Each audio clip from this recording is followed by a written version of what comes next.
Hello, good evening. Here we are at our first class of Five Plenitudes Europe. Together with me, Professor Ana Claudia with Nery, who has been conducting our classes in Europe. Hi, Ana. Hi, How are good you? evening. Hi, Edu. Hello, everybody. Good evening. It's great to be here. We're inaugurating this new step of our journey. So, our first class to the group who engaged. And in this interesting format, we start with an open session available for everybody interested in learning more. And of course, this will be also available afterwards in a recording mode. And then after the open session, we move to a Zoom classroom where the students, the group who has already engaged and started practicing since beginning of this month, will be able to join privately for questions and answers. And then at 8 in an hour, we also have our weekly practice. So yeah, it's great to be in the second stage of our Perfect. weekly practices and monthly lessons. And this method of learning and teaching is one of um, our marks of the Five Plenitudes system. So, as Anna said, we do an open presentation, but this open presentation doesn't stay forever on air. So you have like 15 days to watch, and then it goes only for the students afterwards. Okay, and the other point that matters in this new stage is that we have a very careful um, consideration for the theoretical aspects of Taoism. First, because they are very beautiful. Second, because uh, your practice can be much better if you can absorb and understand all the ideas that are behind the practices, all the system that are behind the practices. And so this is another characteristics of our system. Usually, the Daoist original systems in Chinese environments they don't talk that much, and they follow that rule that is talking does not cook the rice, right? So, but this is okay. They do talk after they practice, and so that's exactly what we are doing. So we had already um, 1 month of practices, and so now we're gonna start presenting about the theoretical aspects of the classes. Okay, Yeah, it starts in so the body, and that's what we've been doing. We have been chance to adapt to the process, to the practices, to learn step by step. And now the discussion about the concepts, the symbolism, and what's behind comes as a complement, doesn't start from the rational, it starts from the body. And that's part of the beauty of the system. And I think, exactly. Eduardo, you put it together with your personal practice of 30 plus years, also with your academic background as a researcher. So the strength, like you said, is also coming from this combination of a very ancient and traditional knowledge and practices with some contemporary outlook and the way of also capturing and learning that it's us, right? We're living Exactly. right now. So I think best of both worlds could describe this. Yeah, that's our objective. It's to make a fusion of the best um, part of these two worlds. So let's start with it. The idea is that today we are going to talk about the three minds model, that is one of the core technical and theoretical aspects of the emotional training, what we may call emotional kung fu.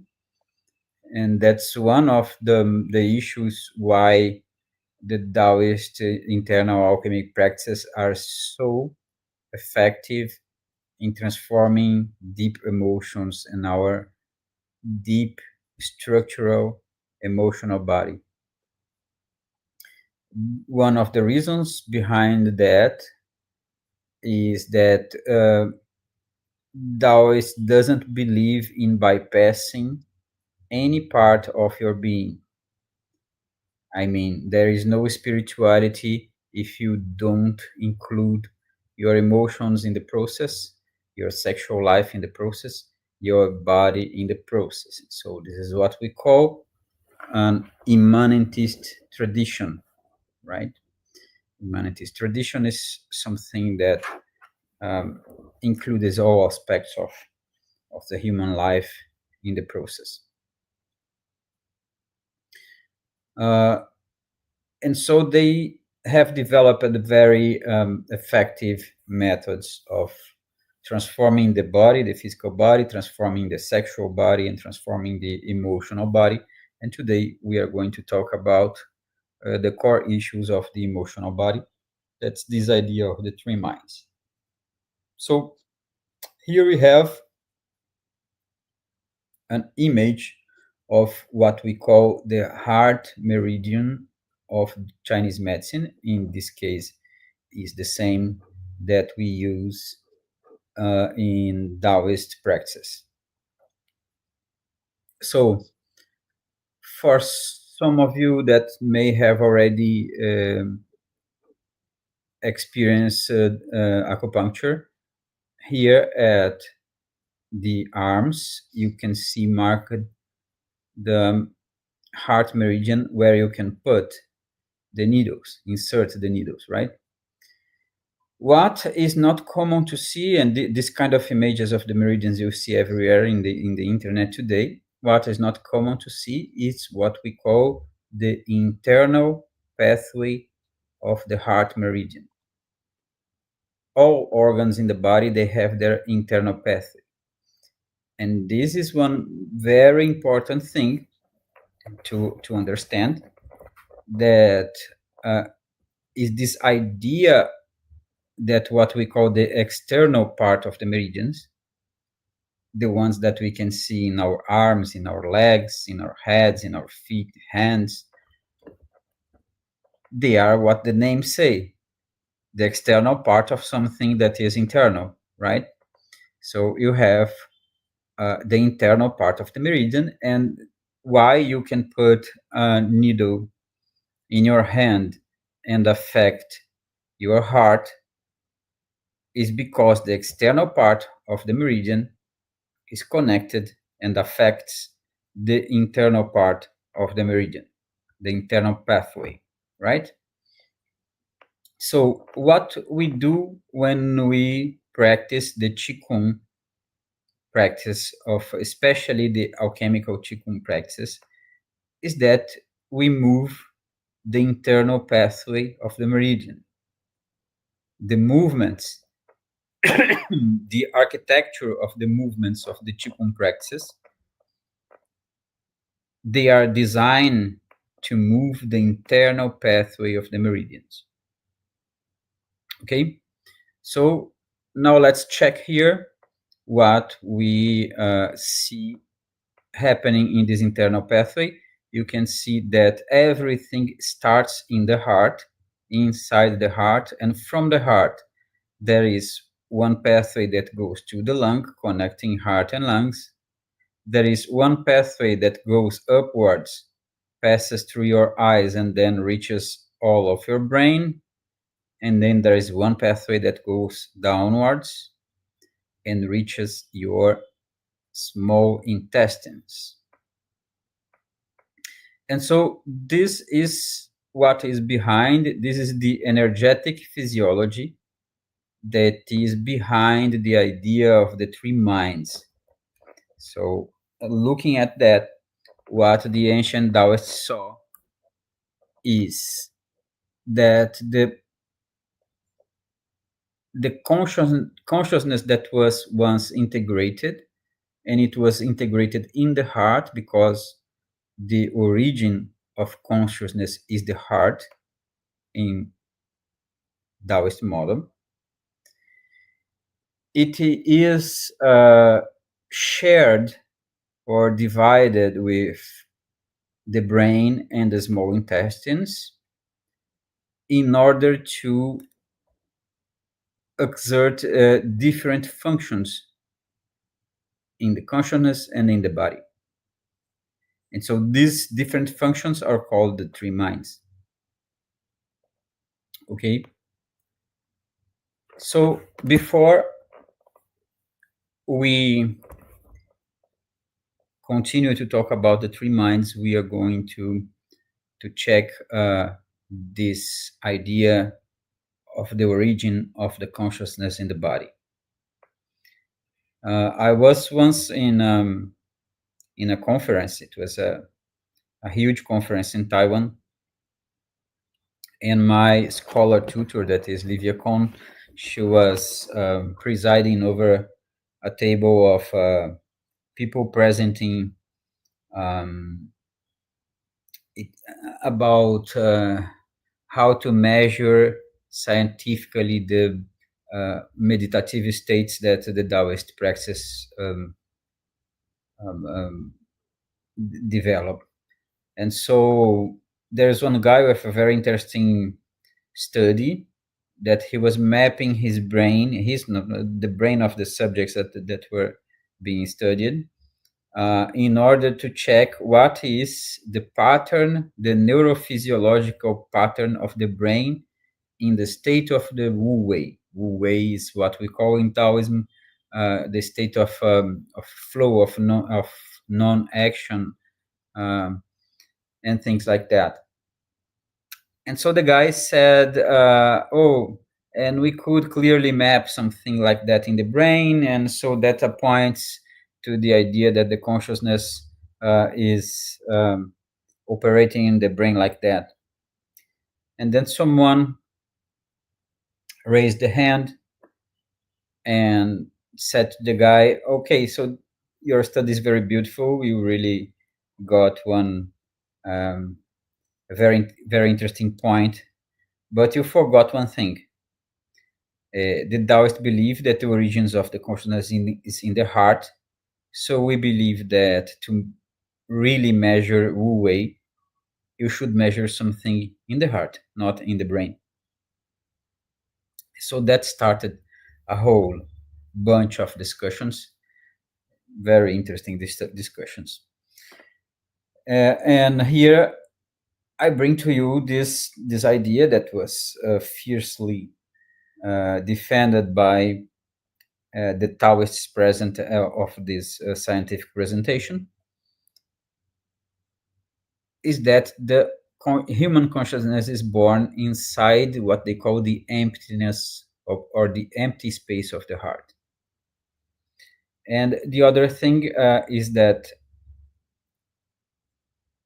what they call the heart is really translated as heart mind, because it includes all of the mental functions, awareness itself, and emotional movements of the consciousness. All of those things are included, and it is in the realm of we call the Shen, that is translated as the spirit, but it's better translated as the consciousness and its movements. And so its birth is inside the heart, and it is in the traditional, it's symbolized by an emperor. So this idea of using the emperor to symbolize what what the Shen is or what the spirit is the idea that consciousness and awareness and the spirit has the power to rule, to govern, to give direction to the vital force, the flow of life in your body and in your life. Okay? So I created this image to uh, represent that. So the idea is that the heart by itself is as the origin of the Shen and the emperor as its symbols. It is extremely sensible to everything that passes through it. So they use the metaphor of the minister. So the minister and the emperor, they are like a pair that the minister has uh, the job to protect the emperor and to work for the emperor in the things of the world, of the external world, right? So this is the metaphor that they use to compare to make a connection between the functions of the heart and the small intestines. The idea is that the small intestines work as a minister to the emperor, and as such, it does the job of signing papers, receiving people, and working, while it gives to the emperor the space necessary uh, to have a free awareness that is able to um, understand the flow of life force in its depths. So what happens is that if the minister does not exist, the emperor would have to do this kind of job. So now let's put all these beautiful, symbolic, poetic things in terms of what happens in our lives. So if the heart that is extremely sensible is left by itself to digest the emotions that passes through it, it wouldn't have the ability to understand, to go deep and sustained awareness in life, to understand the flow of energy that's happening, to understand your life as itself. So the deepest functions of consciousness would be um, would lose its strength, would be weakened by the fact that the emperor is doing a job that's not for him to do, right? So the first division of the three minds is this double, the emperor and the minister, that says that the job of transforming emotion, of receiving emotions, transforming emotions, digesting emotions, is the job of the minister, is not the job of the emperor, right? That is to say that your abdominal brain, that is a set of well, a set of neural pathways that goes into your intestines, are the area that are responsible for digesting emotions while letting the emperor free to have stable and deep awareness, right? And then comes the brain as the third mind, that for the Taoists are far far away from having all the hierarchical functions that they have in the West. The highest hierarchical function of the body is the heart. So, what the Taoists see in the brain?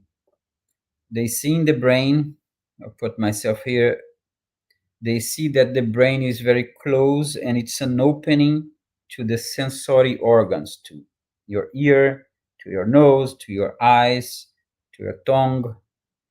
And this opening to the sensory organs says that the brain is the one to connect with the external world, to receive data from the external world.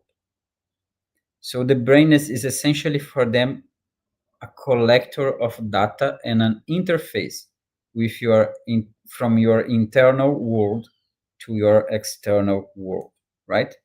So this data comes to the brain, it is processed by the small intestines, and it is integrated and understood uh, by the heart. And this is what they call the three minds, or the functions of the three aspects of the mind. And considering that uh, all of those things, everything that you have in Taoism that we call the mind or the emotions, everything that moves in vital force, they have a correlation inside your physical body. It is not that is only a function of the physical body, but it's a function that is attached, is connected to your physical body. Okay. So what we have today um, in the realm of some part of the science that has gone deeper into this idea of the second brain. It's not a new idea today. It has about 20 years. But this idea that is in the subtitle of this book, that is, your gut has a mind of its own. So the subtitle of the book is exactly what the Taoists say. It is one part of the big mind. So this is a book that I recommend to every Taoist that is starting to practice. That is to understand about what they call the enteric nervous system. It's you really have a brain inside your belly, and this brain has a bi-direction communication with all the pathways of your nervous systems. So, and it is very recognized that it exerts a function in the emotional balance, right? So if this is recognized by part of the scientific establishment, how do they treat or enhance it? Basically, they don't have a method. And that's why Daoist comes with a very valuable practices. So what we call the three minds Qigong, or the Qigong for integration of the three minds, it's an exercise, it's a practice that is designed to activate the three parts of the mind: brain, heart, and small intestines, and essentially to connect these three parts of the minds, and more than that, to activate the the abilities of the small intestine to digest, transform, and create emotional balance, right? Eduardo, if we think of the previous chart where you showed the basic functions of each mind, yeah, we have the brain, heart, and the intestine, and yeah, rationalization. So brain, Mhm. rationalization, thinking, right? This is Right. our automatic correlation, right? That's what we learn, huh? Our brain is doing all the thinking and rationalizes everything we learn from the exterior, right? The Right. senses, but also our emotions, our relationship, everything is delegated to the brain in the way we learn in a regular education and in the regular society. So how how heavy can that be if you transfer the processes from the intestine and from the heart and put it all on the brain? Extremely heavy to the brain because it is not, according to the tradition, it's not made to do that. So it's not that you cannot rationalize an emotion in a sense that, okay, now I think I'm doing that because of that. You can do that after you have the ability to digest and process as a result of the digestion, not as an attempt to digest with thoughts. So thoughts and rationalizations are not able to change the life force charge of the emotions. That makes you in a situation that you can analyze and maybe understand your emotions, but that doesn't change much of the things, right? And we have in our societies whole systems of therapy that are made upon the idea of rationalizing emotional content from the unconscious and etc. So that's a point where Taoism comes and says, okay, you can do that. It's okay, but it's gonna work much better if you organize the functions of the body like that. If you gain ability to process your emotions in the place where emotions are um, better processed, right? So here is a picture of what they call the enteric brain, and it's much more than that. That's like a slice of the aspects.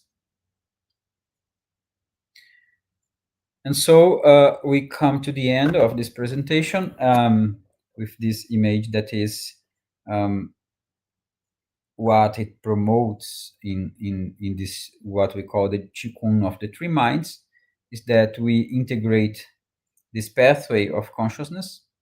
We activate the ability of the small intestines to process emotions, and we leave the heart free to make its functions that are the deepest understanding of our lives, to give meaning uh, to the flow of our lives, to the events of our lives, and to,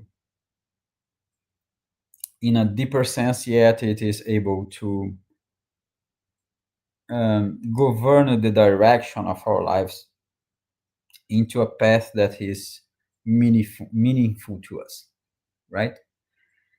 So for these things to happen, understand please that this first path of the internal alchemy, that is grounding the consciousness in what we call the lower mind, in the area of the small intestines, or if we use the ancient um, ancient names that are the Dantian, right? The Dantian is the space where something like the elixir of life uh, will be um, produced, right? And it has the same functions as what we are describing as the small intestine, in this particular sense of transforming, digesting, and processing emotions. So together with this Qigong, this practice of the three minds, we have the three minds meditation that are according to our system of practice, it comes just after the Qigong. And Professor Anna is conducting this practice with you for this last month, right? How has it been, Anna? Yeah, I think the group connected really well. We start with a lot of preparation of the body, and yeah, we warm up, and we do also the part that is like non-specific, so the preparation for any qigong practice, working our joints, our tendons, the muscles, movement, mobility.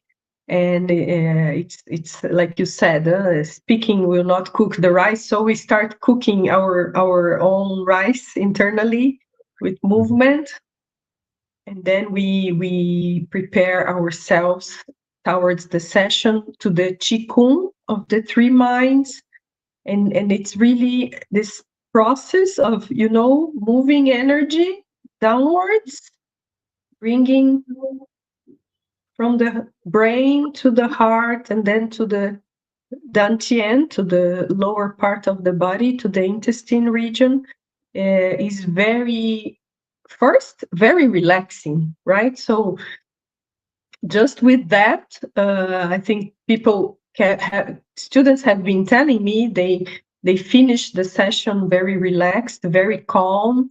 They sleep very well afterwards.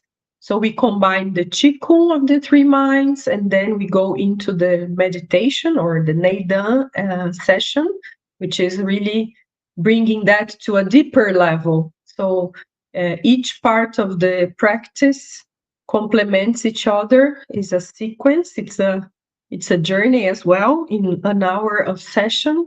I think the qigong brings us vitality at the same time. It's calming, but it brings you some nice fresh energy. And then the neidan really helps us digest something. You realize something is already happening inside. And me, because I practiced with you for longer, sometimes I really feel it's the only moment my brain is kind of empty. It feels like, Mhm. wow, I could reduce the activity up here, because you learn over time and practice, you learn how to bring some of that energy to the lower parts of our body. So the group is really in a nice rhythm. People train on Thursdays evening, like today at 8. We will start practicing, and then they have the recording to practice along the week as well. So yeah, very very excited with the journey, and more people joining us step by step. So everybody's still welcome. I think it's working nicely. Perfect. Very nice, Anna. So we now finish this public presentation and we move to our private classroom. Uh, let's meet together again in this classroom. I thank you for your time and assisting this class. Thank you. Bye Let's go bye. to the Zoom room now. Thank you. Bye bye. Ciao, ciao.